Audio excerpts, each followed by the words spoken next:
Now let's go through the agenda of this tutorial.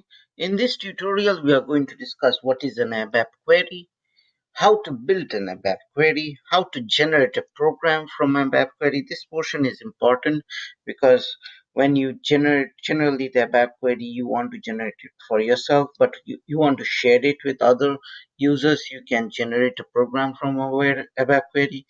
Then again, the next topic would be how to find existing ABAP queries. So you are not reusing, not you can reuse some stuff that has already been built, and you don't have to reinvent the wheel.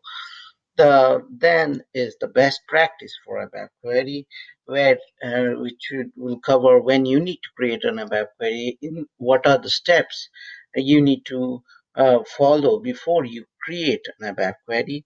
And then we'll go into web service. What is a web service? How to build a web service? How to find existing web service so that you don't create a redundant web service? How to test a web service in SAP? And then last but not least, the best practice for web service. So these are the stuffs that will be covered in this tutorial.